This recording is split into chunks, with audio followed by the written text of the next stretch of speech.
Welcome to the Creative Play and Podcast Network. Join us as we review our favorite RPGs, collectible card games, MMOs, video games, PC games, and bring up interesting topics and things that we'd like to share with everyone. Sit back and enjoy the show.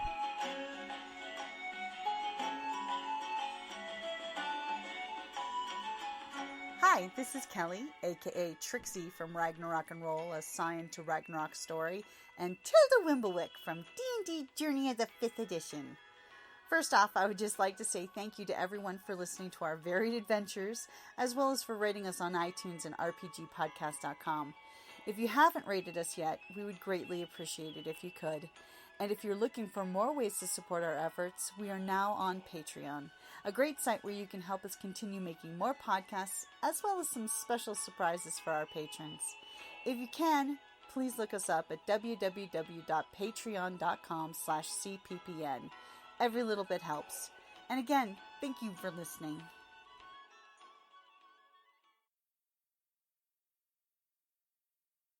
Hi guys. Hello. Hey everyone. Hello. My name's Brandon. My real name. You may probably don't know me. Oh, wait, is that the Buffalo Stance? Okay. I have other internet names such as Hankerin Ferinale. I'm also known as Brandish Gilhelm. That's like my author name. That's my author name. That's so weird. So I got invited to Comic-Con. So I assume that the fact that you guys are sitting here means you are all either D&D players, or wannabe D&D players, or longtime D&D players, or recovering D&D players. So the reason that Dave Hack invited me, I assume, is either he's on drugs or thought that I had something meaningful to say about D&D that could be cool.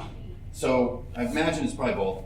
I'm sorry, I just have to tell you what just happened. That's how we're going to start. Okay, so we're sitting in the other room and playing what should not be called D&D. D&D is the round boulder that is rolling behind me, and I'm Indiana Jones with the spider webs and shit. I do not play legitimate D&D, and I'm not accepted by WotC or D&D in any way. So everyone needs to know that coming out of the gate. Okay, so I have no actual knowledge of any kind. So we're sitting there playing, and a mom and a dad came up with their kid. The kid was 7, and came up, and they were just what is all this shit? So, this probably will be R-rated. I hope everyone's okay with that. No fucking problem. Thank you. So they came up, they're just what is this? And we want to play. And I was oh my God, yes. I love little micro families that are open to the weirding. So we're starting to play, and we're doing our thing. We're rolling d20s, we're rolling damage, and doing our thing. We go through the door, the thing jumps out, we got a timer. All the shit that basically I'm here to talk about today was happening. But you got a 7-year-old up in this spot, and you got parents who know absolutely nothing about D&D. And to me, this was this is completely accidental, by the way. This is a completely real story, but it was a perfect crucible of sort of what I wanted to talk about today, which is sort of being a bitchin' ass dungeon master. So if you guys are here to think about that problem, I want to be a super cool dungeon master, the one that is told of.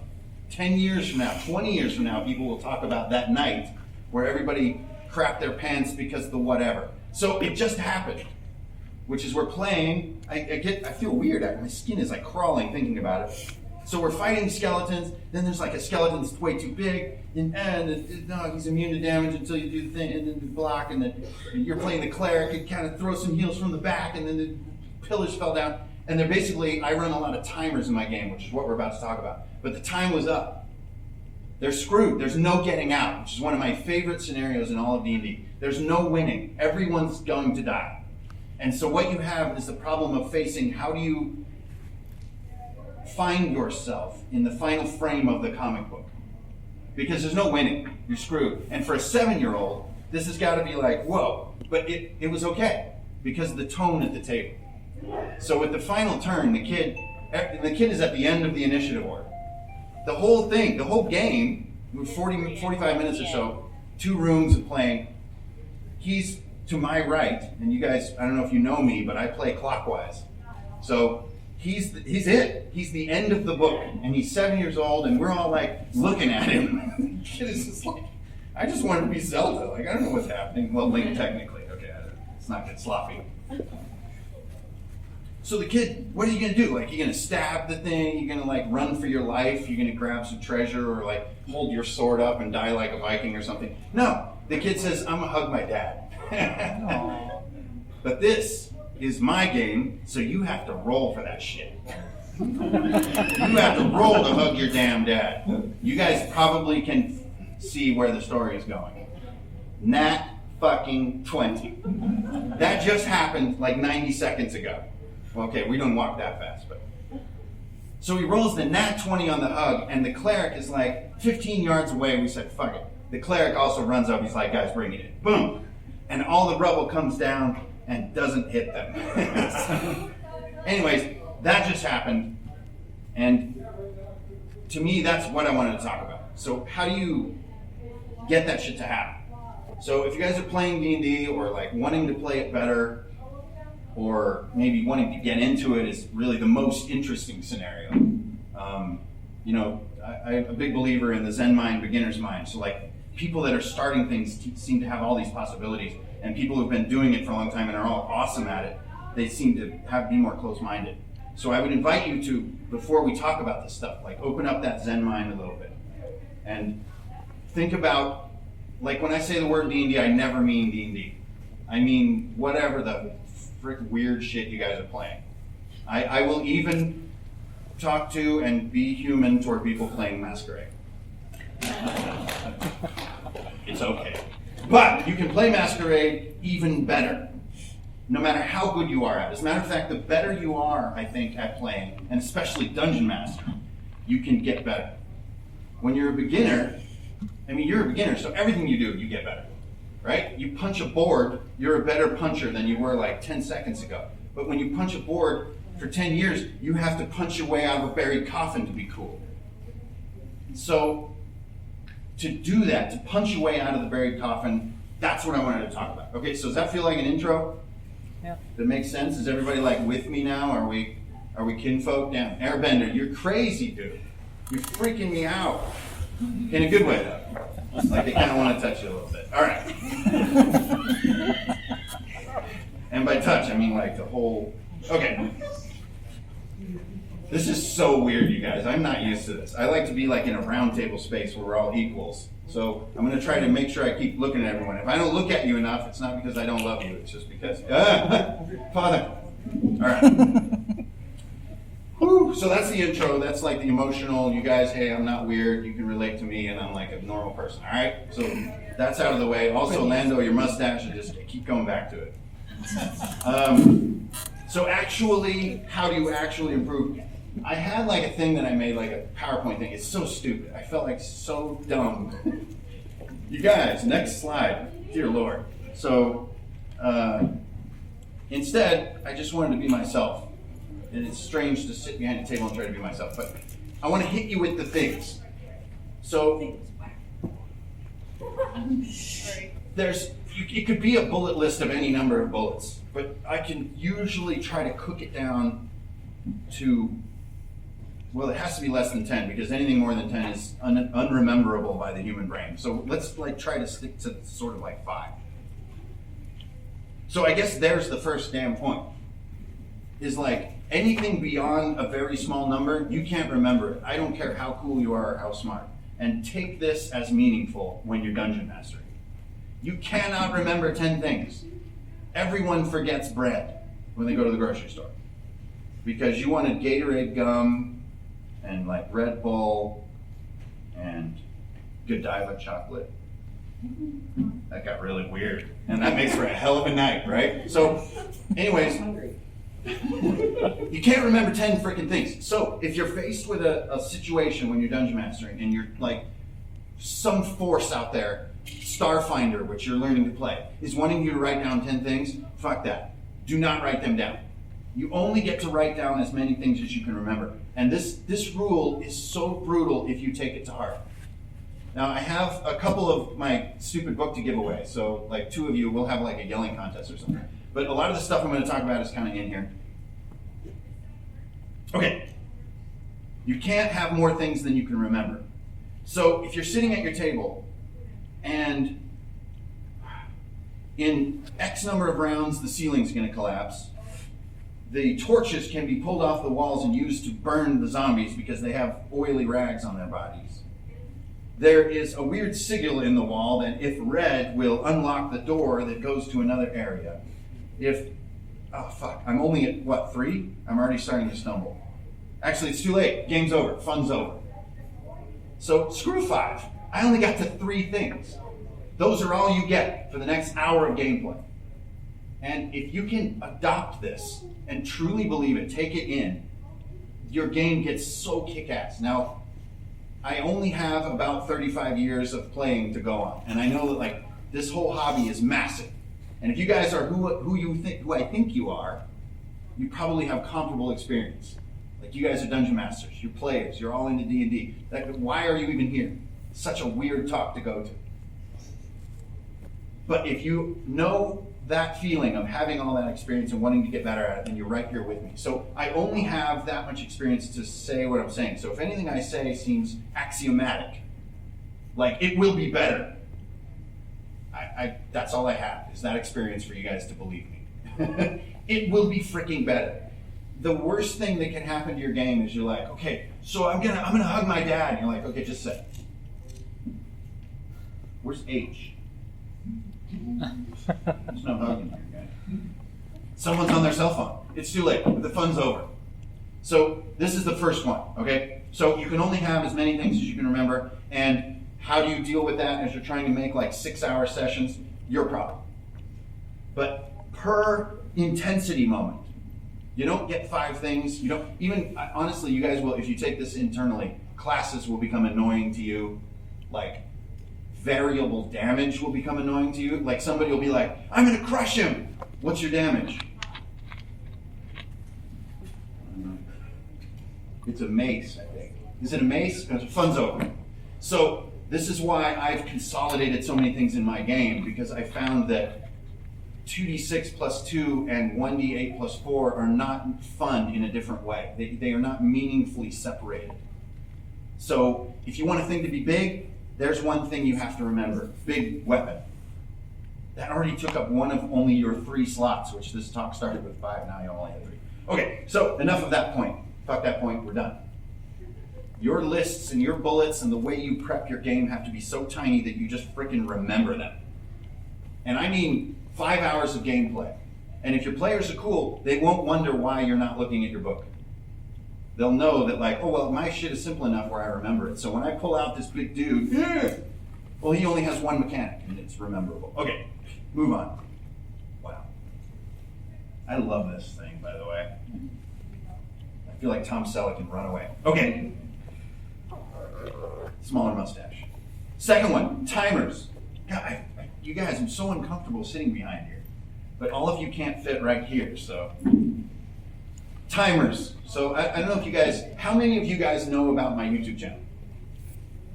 Oh my God, that's so awesome. Yes, because it's worthless. Don't go to my YouTube channel. Play D&D, don't look at YouTube. Okay, so one of the big things that got me into this bizarre position where now this is all I do was the idea of timers. So when I originally came out with it, it was perceived as sort of a way of trolling. It was very ill received. And I had done it all my life. I've been playing that way since I played Rifts in the 80s. And so I was just good to go. And at that time, I didn't really care what the reception to any of my ideas was. I was at that beautiful beginning where nothing I did mattered. Now it matters so much. Okay, sorry. The absurdity of it all just keeps coming back to me. Timers mean that you openly, totally meta, against all recommendation, expose to your players how long it's going to be before the next cool thing happens. You just freaking tell them. This has been hurting my leg ever since we were over there. This is the god of the timer. And it hurts when it's in your pocket. This is it. This is the mighty tetrahedron. So when we first started using it, we actually described it as cool shit. This was way back playing Rifts. I don't know, did anybody play Rifts? Yeah, my dog. My bald dog over there. All right. So we would be like, oh, fuck. Right? Instantly you feel like, no, What does that even mean? I don't know. It means like a shuttle's going to crash into the garage. It means that the glitter boys are all going to drug out and explode. It means that the acetylene tanks are going to catch fire and blow the whole scene to smithereens. It means I'm going to spawn an enemy. Cheating. Okay, then I roll that. Everybody's like, oh, we're fine. Especially if you play in a normal D&D group, think about how long 4 rounds is. Sometimes that'll be the entire night because you'll be listening to the paladin. Right? Okay, so you guys do play D&D. All right. This is the most powerful little nasty mofo you can put in your game, and it's probably the thing that got me the most noticed in my own small and meaningless way, was doing this. Now it can be rounds, which is, I'm the DM, round, right? Or it can be, if you really want to be a jerk, it's turns. So it's just going doink, doink, doink as you go. So let's say you spawn a goblin every this many turns. In time, your players hang on no roll more than this. They hate this thing. But then if it's a 4, they all basically go pee. It doesn't matter anymore. It's like 4 turns till another goblin pops out. They got like 4 hit points or something. Whatever. This is the biggest thing I can probably offer to you guys if you're trying to DM faster, more on crack style. So the accusation I get a lot with using this tool is that I've been called like a railroader. Right? I hope that's popping in some of your minds. My players kind of determine the pace of my game. And they kind of are choosing what's going on. You're just like a dick. You're turning it into a video game. That's possible. Yep. That definitely happens at times, depending on how cool my prep is and how cool my ideas, how cool my players are. I can be a total freaking railroader. But there are cool things at the end of my railroad. So get on board. There are other times where this means weeks. So, whoa, we have 3 weeks? What's happening? Well, I don't know. I'm trying to seduce the governor, right? That's a classic one. I'm making a suit of armor out of monkey bones. Okay, great. Well, the first week is spent blah, the second week is spent blah, and the third. It just confines the game. So I think enough, right? Enough on the damn timer point. Do this, you guys. Worship this mofo. This is so badass. And the way you can start it, the easiest way to start it is use it as a spawner. So you come into a room, every 1d4 turns, not rounds, turns, a skeleton pops out of the wall. And then just watch the madness ensue. And there's no stopping the skeletons. Maybe that's the next point, is infinite enemies. I don't know, that one's kind of weak though. Okay. All right, so timers in the scheme that's in my book is part of the triple T, or it's so catchy. The 3 T's. I really wish I had some elevator music to back me up because I feel so fucked up right now. All right. So the 3 T's are timers, threats, and treats. So I think in rooms. So a room is not to be taken literally. These are 2 rooms and here's a corridor, right? This room could be the Pelennor Fields. And this room is literally like a freaking shack. And this corridor is like when Faramir is running back from Osgiliath. Is everybody with me right now, conceptually? A room is a chunk of fun. Okay, enough. Each room has 3 things every damn time, because remember, you only get to remember 3 things. A room has a timer, which we just talked about. Let's go back. The timer in the Pelennor Fields is the freaking Nazgul chasing Faramir. They're going to catch up, they're going to kill them all. Remember, they're picking horses up and shit. That was totally awesome. The timer in the garage is the zombies are pressing the door in and pretty soon they're going to knock it down. The timer in the flight of Faramir's little group is is it still the Nazgul? I don't think it is. It's almost like how far they run. Fine. There's a timer in all my rooms. Move on, dude. The next 2 are threats and treats. Threats are always the easiest thing to figure out. It's fucking goblins. You're good to go. Move on. Treats. Treats can be sometimes challenging. When you start using the 3T method, it's going to be easy. You always put a bush in the corner. Always put a bush in the corner, you guys. I don't care what game you're playing. If you're playing freaking Planescape, or whatever that weird Monty Cook thing is that just came out, where you're like a guy with like a penis umbrella. Anyway, moving on. Even in that game, there should be a bush in the corner. And everyone playing should always be like, why is there a bush in the corner?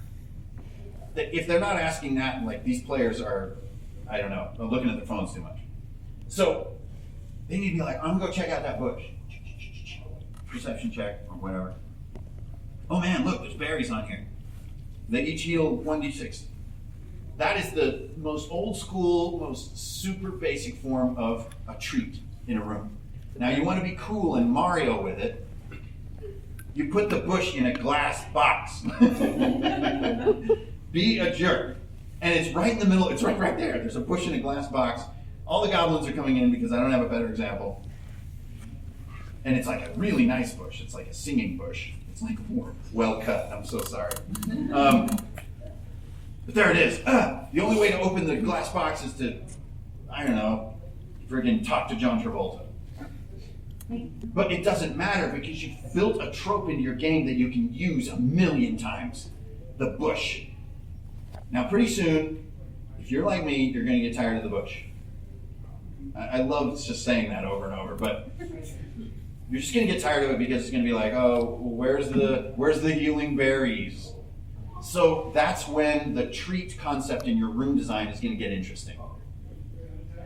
Come up with new ones. A great one is a lever. I know a lot of DMs that do this. There's a big ass lever at the far end of the room, and there's like lava between you and the lever. I don't care what the hell that lever does. Players are dying to pull that thing. It could be the kill all players lever, and they'll still just be like, I can't make the strength roll.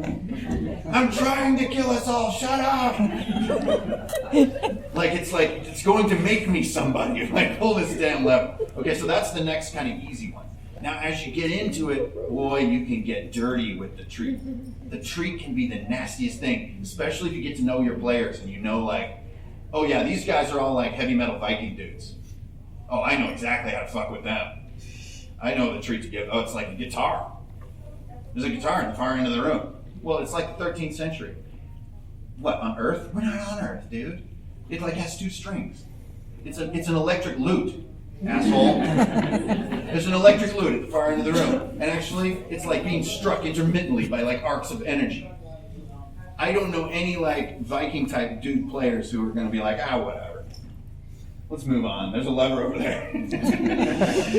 So then there's other players who are much more nuanced and very poetic, right? Like if you take the Critical Role type player, there are always these players that have these like nuanced family love relationships, you know, where this Raven Queen shit and like this unrequited love and all this other weird stuff.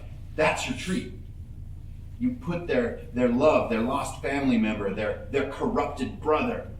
You get all freaking heavy with it. Get all Nietzschean and Fausty with it. Now, it's not as easy as a bush. But you guys Dungeon Masters and DM players, you can totally get Fausty. Right? You can have personal transformation waiting right over there. The golden cockroach. So that's the third one. So you have your timers, your threats, and your treats. Now, the wilder you get with it, your timer turns into total annihilation. It's what I call like an extreme timer. This is like the room's filling with frickin' magma. Liquid hot magma. It's extreme. There's no way out. It's not kind of like a guy's gonna pop out of the wall. No, it's like you literally have shit. 1 round before this room is ash. So what are you gonna do with that time? And if one guy doesn't bother to leave the room, he's toast, man. Don't be squeamish. And do not roll this thing behind a DM screen no matter what you do. You're a chicken. Matter of fact, the only thing I know DM screens are good for is to have like your weed back here and maybe like some minis that you're gonna pull out and like whiskey you don't want to share. But never, ever, ever roll dice behind a DM screen if you believe anything I'm saying. And if you haven't tried that before, try in your next session. It will make things just a living hell for everyone involved, and in a good way. It's not like literal, you know, like I really want to go home because I feel abused right now. But, you know, especially like attack rolls and damage rolls and have them out in the open, and it's non-negotiable. You as the DM are no longer the troll who wants to kill players. You're a victim of this cruel physics BS. So then threats can also become extreme. Threats can be, we did a game called Viking Death Squad about a month ago. And it was basically a game that was built on the Ozzy Osbourne song War Pigs. And so the theme was these Vikings are awakened in this coffin in space. And they have to like base jump.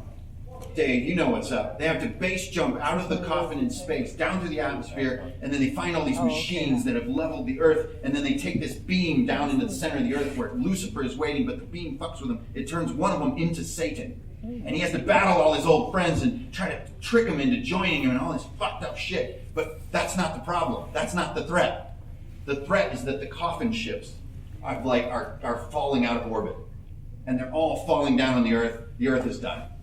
And we reached a point, and this is sort of my next piece. Try the session ending dice. It is so kick-ass. And don't use this because it can be a little too sudden. Try using a D6. So you remember this. The coffins are coming down, and it's like in D6 rounds, the coffins like blow the Earth to bits. You know? Got a one, of course. But there's no roll that you hang on more. Because it's no longer about like, I'm going to beat Satan. I hope I roll a crit.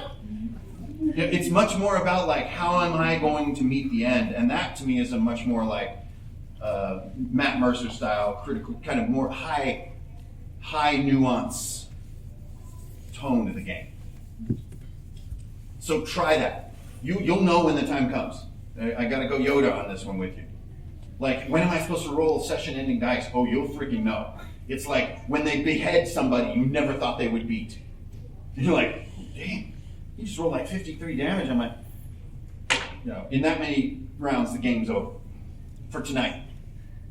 Give it a try. It's amazing what happens because everybody shits their pants and becomes all epic. Even if all they're doing is like picking a lock on a treasure chest and hoping to like get what's inside. We had another one where a guy was trying to, I have like a spell learning mechanic. Sometimes it takes more than one round to learn a new spell. And like everything is cascading down. It's the end of the game and the guy's just like, I'm going to try learning again. He like rolls and he like gets halfway there. And it's just like, dude, it's, you know, it's like 1 a.m. Like that's late because I'm 45 years old. So what are you going to do? You know, like everybody's kind of helping each other and getting out, and he's like, I'm going to try to learn the spell. You know? So it may not have the effect of like everything's cool now. Nothing I tell you is going to have that effect. No game makes anything cool. It's you and your players make it cool. So give it a try. That's my third item, right? So we got, you can only remember a few things. Tyrant threats and treats. And session ender. You are going to be a session ender. You're that person. And you know what's great? The hardest thing in all of this hobby that I hope all you guys do along with me is knowing when I get to go home. Like at the end, man, people just play like for 4 days and shit. Like I got a lawn to mow. But I don't want to be that jerkwad who has to tell the paladin to shut up.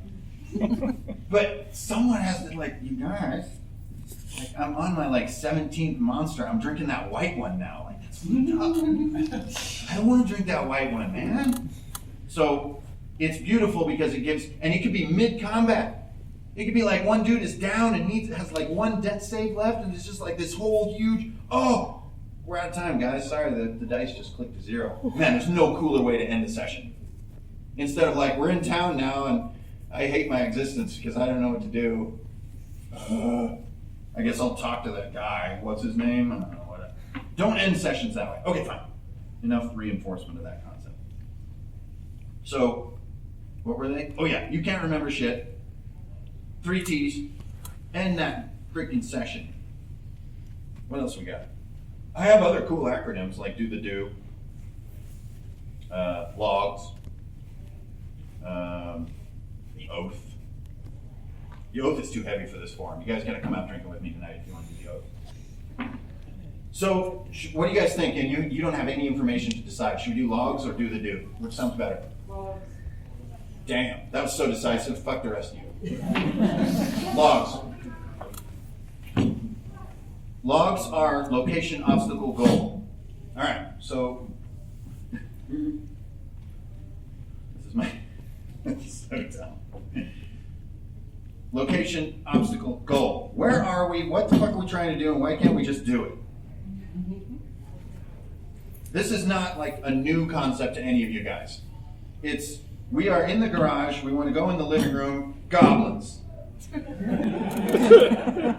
Fuck! Where's the bush? Right? But this is how you can build everything. Because remember, you're dumb like me. Sorry, there it is. You can't figure out how to do campaigns and fucking story arcs and shit. You don't have a team of writers. You don't have a production studio. You know, half the time you don't even know where your pants are. So I'm in the garage. I want to go in the living room because there's chicken in there. Goblins. Like they're in that fucked up doorway that like houses in the 70s had that connected the living room. Okay, sorry. Whew! The 70s just tickle me every time. Okay. On a bigger level, we are in Greyhawk, Lord Soth, the Army of the Undead. We are lost in a spelljammer in deep space. We need to find Toril, Mindflayer Fleet. We are in Moria, and we want to go to wherever the fuck they went after Moria, where like Frodo's crying. Balrog. Right?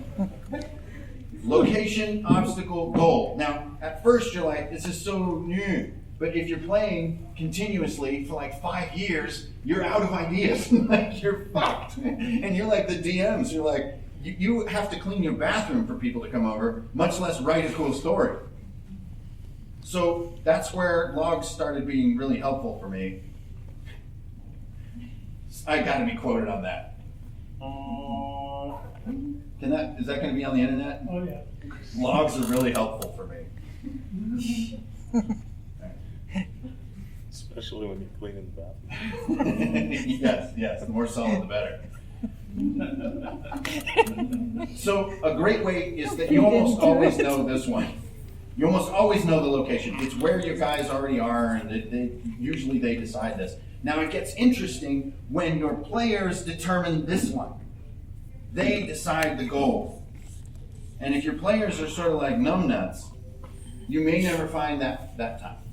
And that's okay. You can tell them what the goal is.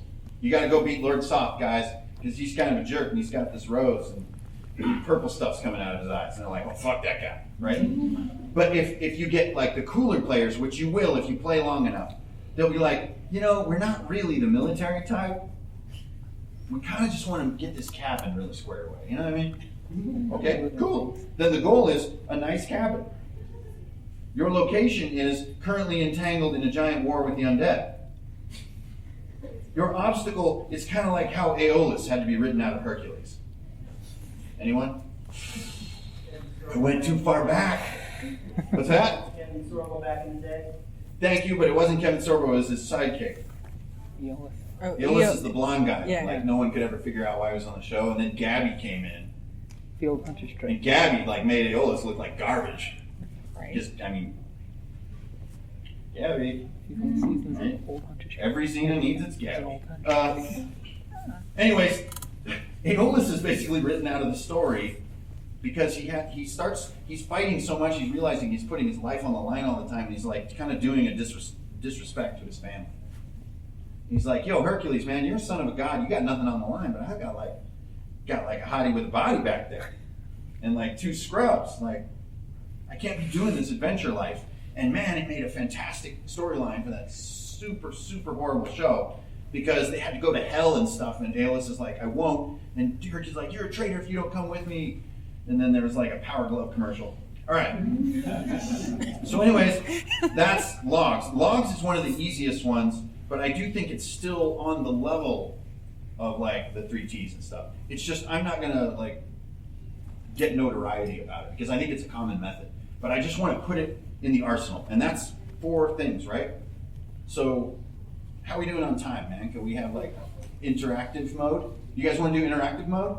Sure. Okay, cool. So 4 things is all I can really remember meaningfully. I'm sure there's like way more because 9 is my favorite number. But I can't remember 9 things. And then I got free garbage. So I got 2 books and a deck of 52 cards here. This is just, I don't know, just my garbagey art on 52 cards. And I got this Warframe comic, which is going to blow your fucking mind. Not a single facial expression. Sorry, I don't mean to troll Warframe. Okay, so what do you guys think? Anybody ask me something cool? So when you're doing a campaign where you have a set narrative, there's some stuff you really need to get on track, you have to railroad part of it. How do you balance doing the narrative versus the organic gameplay with your players? Oh man, that's a big baller-ass question. What I do is I try to only let you go to the world map at the end of the stage. That's like Mario talk. So it's like, when you guys come over, you get to pick almost nothing. Except like what to drink and where to sit. But we're gonna freaking do this. Behold, I'm a dungeon master. I'm a badass at it. But then, once the session's sort of near the end, everything is open to them. Everything. And the only way you can truly walk that path, and be honest, is, I hate to tell you this, you can really only prepare one night at a time. And you just have to accept it. It's so hard to accept. But if you do, you will find that it all becomes about their little world. And it's just wonderful. But you feel like such a tool when you're like, new campaign, Planescape, motherfuckers. We're going retro. And then I sit down, I'm like, 5 bullets, I'm done. Shit. Well, I got my goblins in my bush, so I guess I'll go have a beer. But that's my answer. Separate the two, they're oil and water. It can't be like, you get this bitchin' like genius, nuanced dungeon with all these interlocking pieces because you guys are deciding. Fuck no. You kidding? That's my brain. But at the end, when the fields are in front of them, or one of them is dead, or they're near death and they're kind of like, then that's a great time to use, I call it tribunal, and I only gave it a corny name because it puts everyone on a defensive and makes them really honest. So what I'll do is we reach a point where I know the night is over, either because of the dice or because like somebody disappeared. Totally happened. He was asleep in my yard. And I'll be like, all right, tribunal guys, what are you doing? Like, what's coming here? In character now. I mean, you don't have to use like a weird accent, but what is it you're doing? What are you wanting to do? And I don't actually even care what they say. I'm mining them. I'm going psychologist on them. I'm like, do you want to go into the tunnel place? And even if they say yes, I'm reading them to see if they really want that. And then I want to use that and twist that little mind worm and fuck with what they want and take it away and give it. But I only do it when they're on the world map. And the dots that are on my Mario map are dirty, gross, gnarly dots. It's not like, want to go back to town? No. No, it's like, do you want to eat your brother to survive? Right? That's a great one to hit them with. Then it doesn't matter what they say. Yes? Well, okay, you eat it. No, that's not what happens. You use it and mine it. But the short answer is don't mix the two. And don't put that burden on yourself because it's freaking impossible. And if you see it happen in games, it's almost always inadvertent. And it's lucky because players and DMs get like it's synchronous, especially after like 2 years of playing together. They're all intuiting the same ends. They know we're going to go be immortals and we're going to have a spelljammer and we're going to, fly a galleon and all this shit, right? But I would dare you to Goodwill Hunting that shit. Always extract yourself from their psychology. Always put yourself over it. So during the game, you are fair and wonderful and you just want everybody to have fun and it's give and take. But when it comes time for that, you're axiomatic, you're a cruel god, you're absolute. It's your way or the highway. But for me, it's been useful to use that word tribunal. Tribunal, guys. Do you think the paladin's a dick? That's a great way to do it. But since I use the word tribunal, everybody's like, oh yeah, I totally think he's an asshole. I mean, my player would never say it. But it's tribunal, right? No, I was kidding. So is that a decent answer? That does help. Okay. Anybody else got cool questions to instigate nonsense? What's up, my Viking brother? I'm always at a problem because I like to limit my players as little as possible when they're creating characters and stuff. I think really I like to see the really creative stuff come out. Yeah. But like, do you have any tips? I know this tribunal thing actually might be a good idea. I might have to try that. But do you have any tips when it comes to trying to keep a story, a campaign together when you've got conflicting alignments in the party? Because that always seems like a big roadblock that pops up. It is. I've got a paladin and the lawful evil wizard, and like, how do I get a paladin to work along with a lawful wizard or a chaotic evil wizard? Like, Yeah. how So, do I make them Did they start that way? Did they set out to have this conflict? Like, hey, dude, you Have this will whole an evil wizard, I'll be like a good Not guy. not inherently, they just throw people. I see, yeah. You know, and unfortunately, it's pretty common in the hobby. You know, like gloating and enjoying low-level conflict are actually pretty common in D&D. And it's unfortunate, but it's totally real. So you got two choices. I totally walked these roads too, so I'm not just talking out of my butt. You got two choices. Fuck that. So they're creating these characters, and I'm like, fuck you. No. I'm an evil wizard who hates the party. No, you're not. Do you want to play in this game? Fuck you. Let's move forward. I mean, be neutral at least, a-hole. Okay, all right. So that's just like brutal, gnarly honesty, right? But that's at the time of character creation. You don't have that luxury, it sounds like to me, right? These guys are in, and they're invested in these assholes. So what I would do is I would basically like pull out my M. Bison, right? M. Bison is this like supreme sort of conformity character. And what you want to do is you want to give these guys an unyielding dilemma. And they have to yield in one direction or the other. And you can give it a bunch of different forms. So your location is group in conflict. Your goal is group in harmony, right? Your obstacle is this M. Bison character. And he shows up and he's like, you either join me or I destroy you. Or you either join me or you join her. That's another great way to do it, right? And they're like, what do you mean her? And they look over and it's like, you know, fucking Overwatch, right? So, but you see what I'm saying? You don't want to be the guy that says, I am the DM and I will now harmonize the group. You're fucked. They'll never work.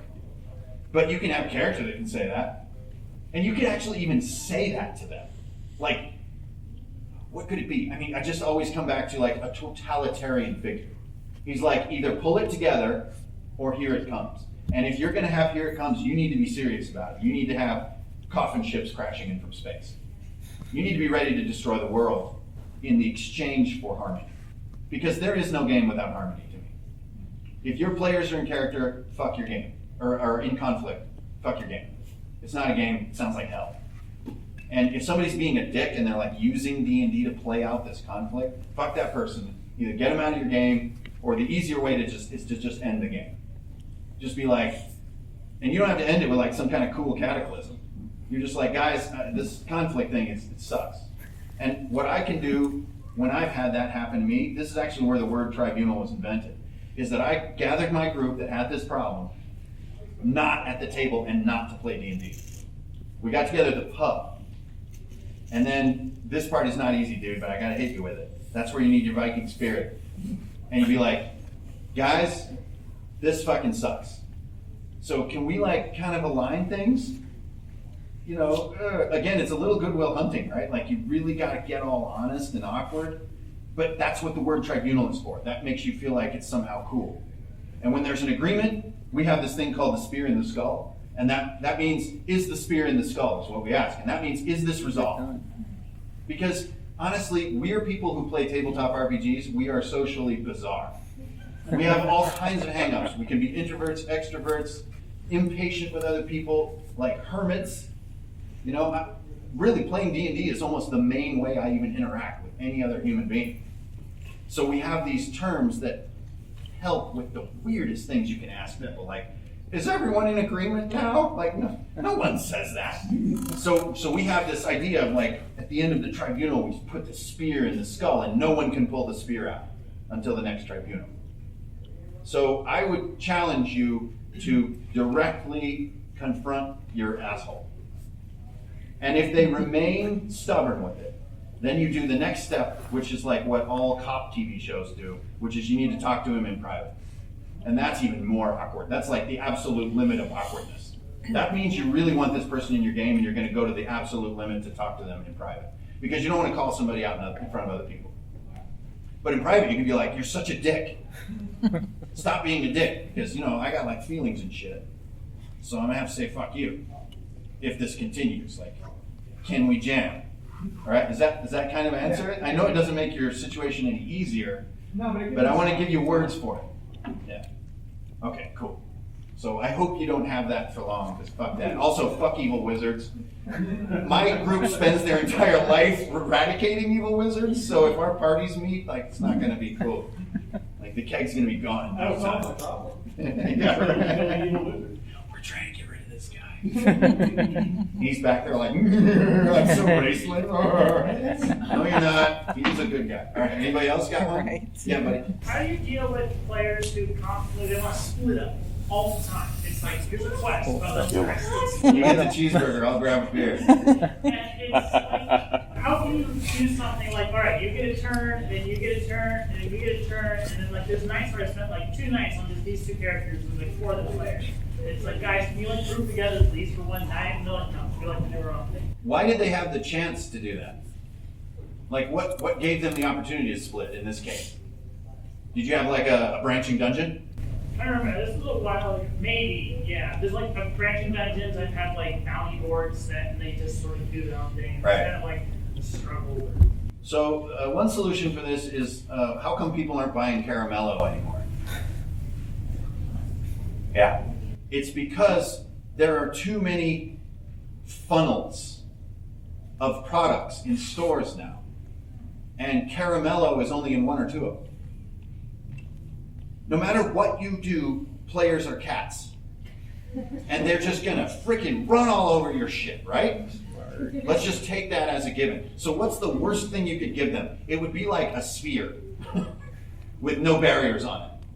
And then if you put a Caramello on that sphere, the odds of them running into it are nil. So I want to give you a hard answer, which is like, your players didn't do anything wrong. The architecture of the space they were in let them do that. And that's what you have to eliminate from your game. Now they can do that if like this means months, and we have 2 months, fucking go wherever you want, right? And we're in meta mode, right? We're just I'm learning Spanish. But if we're in like dungeon mode, your architecture, it needs to be like the Guggenheim, right? You never miss a single piece of art in the Guggenheim. But you feel like you can go wherever you want. It's a total illusion. It's a fucking corkscrew. But the whole time you're just like, oh, I'm over here. Yeah, we're chatting by the stairs. And then, oh, I'm up here on the 3rd level. Actually, you just walking in a freaking straight line the entire time. So it's actually one of the videos I put out recently is a dungeon that's a giant straight line. And my players had a freaking blast with it. And I did it basically like Sonic. It's just this conveyor belt of shit. And then there's a Minotaur on the conveyor belt, and then there's a Caramello, and then there's a freaking Mind Flayer. And you know what? They never once did these players be like, well, how come we're in this darn straight line? They don't say that. They're too busy not dying. And so I would actually critique you a little bit and say that maybe your architecture let them do that. Now you were awesome because you're trying to give them each their independent experience and all this cool shit, right? You can do a little bit of that. Like, if you're going to get a cheeseburger, you're going to get a beer. Cheeseburger's kind of right over there. That's how the Guggenheim works. You know, you can go look at the classics, or I can go be over here in modern art, and I can still be like, what's up, dude? Butts, right? Right? But we're like, you know, we're still kind of conceptually together. And that's what I would invite you to do. And honestly, I think a lot of DMs break their brain on this split the party thing. That's why it's like an endless meeting. Never split the party. I mean, well, then Friday the 13th came around to really drive it home, but like, don't split the party, not because we're going to get killed, but because it sucks. And so you, as the DM, are making basically a fucking straight line that squiggles. And the divergence that players get is not in where they are, it's who they are. And how they respond, and like how they treat a corner, or how they treat someone falling down. That is the branching of the game. And if you can encourage that and, you know, kind of keep all the cats in the little thing, man, let's just stack the metaphors on. Fuck it. Your game becomes like this, what I call a water slide. When you get in the top, you're gonna go whee all the way down to the pool. And it's fun. You're not like, darn it, I never got to choose which way to go. But then you're in the pool, and we're back to your question, which is like, ooh, what ride should I go on next? Minotaur, right? Or Mind Flayer room, or like traps. But not like, okay guys, we're going to the dungeon. There's 4 doors in front of you, and they all go opposite directions, and like they're all soundproof. Oh my God, does that make sense? Does that sound like a good answer? Yeah, thank you. So unfortunately, it's a little bit like change your game a little bit, but let your players be free within a tighter space. Really, take a look at the architecture of the Guggenheim. I mean that as a literal example. It's bloody genius. How the entrances work, how it all functions to funnel and give people freedom. And in general, understanding the principles of classical architecture is one of the hugest investments you can make in being a good DM. It's a very complex and big topic, but goddamn will it open your mind to how people interact with space. And in good spaces, they do not go in opposite directions. They kind of, snack stand is over there. If there's an entrance on this side of the room, there's probably one here that mirrors it, right? That's classic architecture. That's like the Roman 7 or something. There's this book of like 7 principles. Has a cool Roman name. You can look it up. It's a cool ending. Okay, what do we got? Time for like one more? Okay. Are you Trigun? Yeah. Dope. All right, keep going. How do you do with players breaking out of your game setup? So I have like a tower. I gotta look at the top of the tower, and one of my rogues broke out of the tower somehow. Oh, like they're prisoners. No, he was just going up to talk to the wizard at the top of the tower. So he like popped out and started climbing? Just going through all the rooms, I didn't know what to do about it. Oh, like you couldn't stop it? Yeah. Whoa. There's an accident. Okay, so you had a player running amok through your challenges. The tower is not salient, right? He was bolting to the end. Not really, he was going through every room, checking every box for who knows what. Oh, one Dangerous. of those. Like at a speed that you couldn't control. Like nothing was stopping. Like what's wrong? That sounds like fun to me. I We've all just seen didn't this. have anything prepared for it. He didn't give me enough time to think something for it. Interesting. It sounds like he's avoiding what the actual quest is. Yeah, not having fun with all the cool stuff. Is that the problem? Yeah. Yeah. So, I think that this has a lot of different forms, but you can often underestimate players. That's really kind of what I'm hearing. Like, man, are they crafty and never give a fuck about what you want them to care about. And I swear they're all on cocaine. And their sense of morality is just warped as all fuck, right? And not only that, they're smart, they have all these interlacing powers, and they're pathfindering my ass all up the wall. So what I do, and this is another thing that I'm not necessarily loved for, but I have a brutally, brutally hard game. And it takes a lot of wits as a DM to make your game hard, because your players are so cool. And you can't just be a jerk. You can't just be like 10d10 rocks fall, that's the old meme. But you can put salient barriers that force them, not gently either, man, just force them to enjoy the art in the Guggenheim. You get to look at 5 pieces of art, and there's this freaking adamantium door. And they're like, there's no adamantium in this universe. There is now. I'm the DM. This door is totally indestructible. It's like some freaking Stargate shit. Right? And they need to work together in some fun and simple way that cannot take one person. Right? It's just like launching a nuke. A guy can't run down to the bunker and hit a red button. You gotta have 2 guys with the keys, and they go through and they do all that cool war game shit, right? So unfortunately, it's an answer very similar to yours, which is kind of like, damn, my player ran him up. Okay, cool. First of all, awesome for him. He needs a ton of experience, and those deeds should be heralded for ages to come, all right? Let's make that clear. But then in the next dungeon, you're like, I'm not dumb, dude. This time, you have 4 pieces of cheese. Each piece of cheese can open a door, and there are 6 doors in succession. What? Exactly. Now you got it. And there's no negotiating the cheese. So, whoa, where do they run out? The beginning, the end? Do they try to jigger the first door so that they have cheese for the last? Do you see what I'm getting at? Yeah, is you if you really want them to look at the painting of the butt, there has to be a cool and non-merciful reason to look at the butt. Because they'll just be like, I don't care about classic art. I just want to run to the top, as you described. So get that big nerve. Be Wrath of Khan with your shit. It's just like Kobayashi Maru. Man, I'm just stacking the references up. There is no other way to win but the one that I have waiting.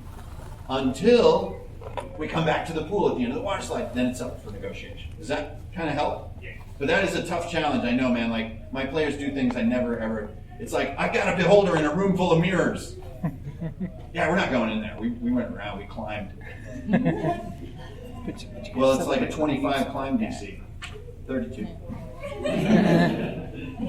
Fuck, dude. You didn't even bring snacks. All right, well, thanks everybody for coming. Who wants one of these? Oh, shit. All right. Lightsabers got one in. Okay, what number did I roll? 3. 4. 3, 2, 4. Who said 1 back there? The guy in the way back? All right, come and get a book. All right, let's play again. It's kind of like, yeah. Did you just enroll it all once? Yell louder. I need a little fob that says that. All right. 3. 1. I swear this is not fixed. Blame the odds. One more time, ready? 4. I heard a 3 over here. 3. My man. Silent Bob. Right on. Okay, thanks for coming, you guys. Go forth and play. Whoa.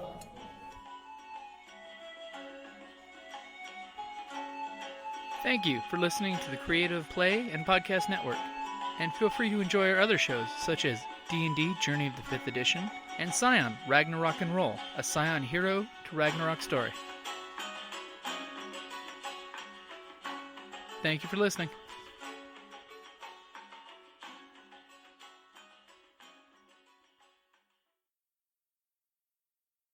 Cyborgs, we really appreciate human beings.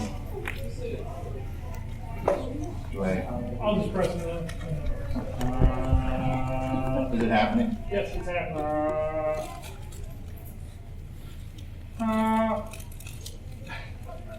You are not a Muppet. You are not a Muppet. Says you. Cyborgs and Muppets. That's where one has a hand up the butt, the other doesn't. That's not entirely true, actually. Warframe is a weird choice for a comic book because they don't have facial expressions. All right.